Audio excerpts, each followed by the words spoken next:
It's the rare night that I write down what I'm going to say, but I only have 5 minutes, so I thought it would be a good idea. I did not realize that the following quote was going to be in the room that we were just in. I've decided, for reasons that some of you might know because of what's happened to Thomas Jefferson being removed from the state standards of a certain state, I've committed myself to beginning every time I speak publicly with a quote from Thomas Jefferson.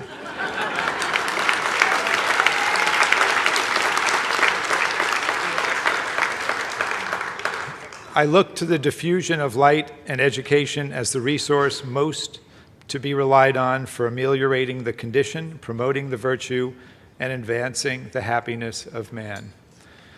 It is a pleasure to be here, and I want to work on that theme of the diffusion of light because the types of work that one does, and I'm sure the other colleagues would agree, who are being honored tonight, you do not do alone, and I want to reflect that light on others. I first have to say that I've been most fortunate, this being my 34th year in public education. Actually, my career in public education began in PS 86 in the Bronx, a long time ago when I entered the kindergarten. We love those New York City school names, right? But I've been most fortunate to be surrounded by some very talented and brilliant dedicated educators, and this is a moment when some people are attacking certain aspects of the teaching profession. Some of those attacks I agree with, but I also have seen so many people who are really the majority who blend passion with compassion, and they engage kids' natural intelligence and develop their skills and help them set their sights higher. In fact, as Howard Fuller spoke at our graduate school last year, as he said, if you don't love people, you can't understand them. If you don't understand them, you can't reach them. If you can't reach them, you can't teach them. So it is, at its core, really a work of love to be an educator.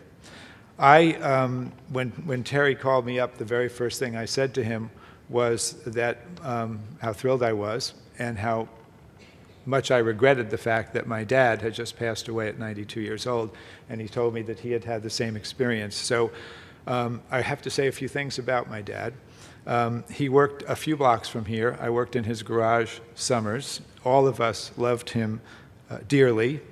I can say that none of us ever knew him to be selfish or mean-spirited. He was always interested in what we were thinking and what we were up to. And he went to CCNY in the class of 1937, and he had attended a couple of demonstrations at Madison Square Garden about the Spanish Civil War when he was discharged honorably from the U.S. Air Force in 1945 after World War II. Stamped at the top of his discharge, to his surprise, was premature anti-fascist, which had tells you a little bit about him. I think it's not intended as such, but a badge of honor.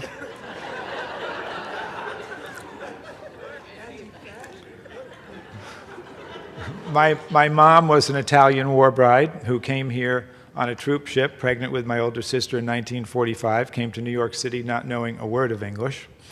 The work that I do has benefited greatly from having been raised in a family of parents from different countries, different languages, and different religions. More on that in a bit. I have to say something, of course, especially to everybody in my family who knows well the economist that my wife, Jean, was working with, who many years ago said to me, "You married Jean Kluver?" And I said, "Yes." And he stepped back and looked me up and down and said, "You married up."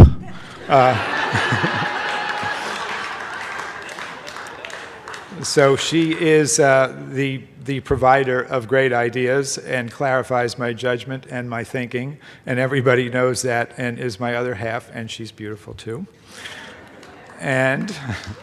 And my children who are here, a great pleasure, Olmi, Dario, and Siani, in birth order, each of whom in their own unique way make me and all of us so very, very proud. And I need to say that, to me, they are the best thing that ever happened in the history of the entire world.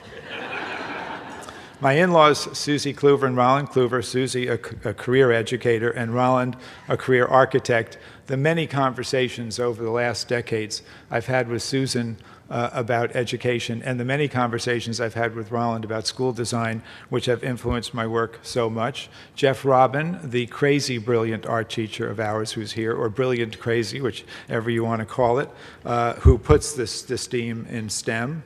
But the best part of this honor for me is being placed in the company of those who went before, and also the selection committee who selected me, some people of whom I know and some who I've known of. And at the risk of mentioning some of them, the risk is that you don't mention all of them, but I want to take that risk. And I want to begin with my 7th grade math teacher in the Bronx in 1961, Bob Moses. Some people think that I'm Forrest Gump when I say that. But Bob was my math teacher before he did Mississippi Summer and before he did Student Nonviolent Coordinating Committee.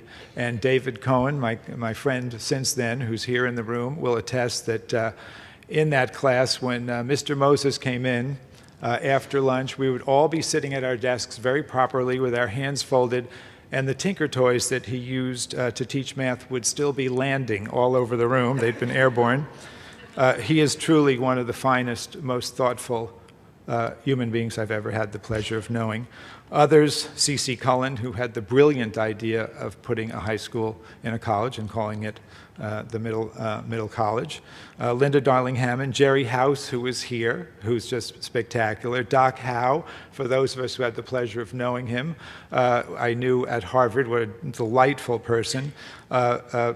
James Comer, when I think about James, I think about Yvonne Chan, and I think about Jeffrey Canada. The idea that brings those three together for me is the extent to which they see permeable the walls between the school place and the community place. And they've contributed so much and still do in that regard, and they're just marvelous.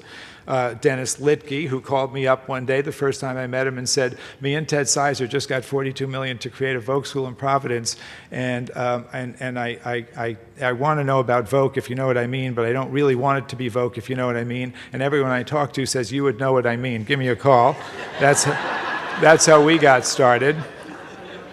Tom Payzant and I, who decided to have a career in which I spent most of it in Boston and he in San Diego, and then we just switched cities, so 2 ships in the night. And Yuri Treisman certainly needs to be mentioned, who brilliantly saw, as a grad student at Berkeley, the efficacy of the study group with students, something that we still employ today.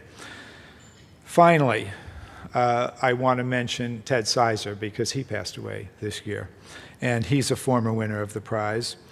And many of us stand on Ted's shoulders, many of us in this room. Dean of the Ed School at Harvard at the age of 31, creator of the Coalition of Essential Schools. He gave us language, and in doing so, he gave us cover.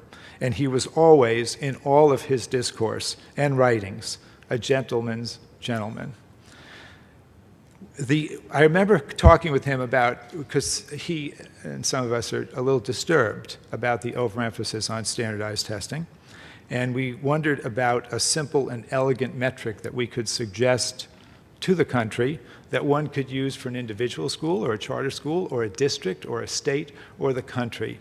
And I want to describe to you that simple metric. It's a syllogism, A, B, and C. A, of your entity, whether district or single school or country, of your entering 9th graders, what % graduated from college? B, of your entering students in poverty who entered your 9th grade, what % graduated from college? C, what % of A was B in your school? I would wish that that would happen and that we would be thinking about things in a different way.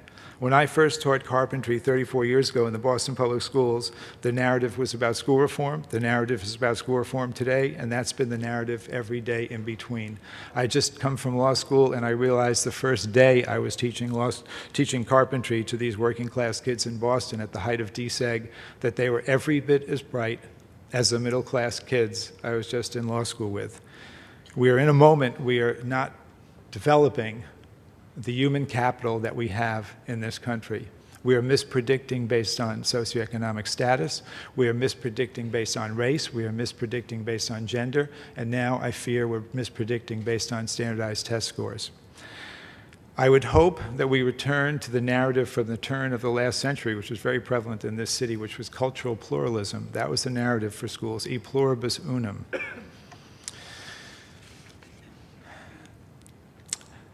Jefferson, who was quite annoyed at his colleagues for not having public education for all, I think said it quite well when he said the purpose of public education is not to serve the public. The purpose of public education is to create a public. But I want to end by mentioning my grandmother, Esther, who was 5 feet tall, and she was the first female taxi medallion owner in New York City in 1927.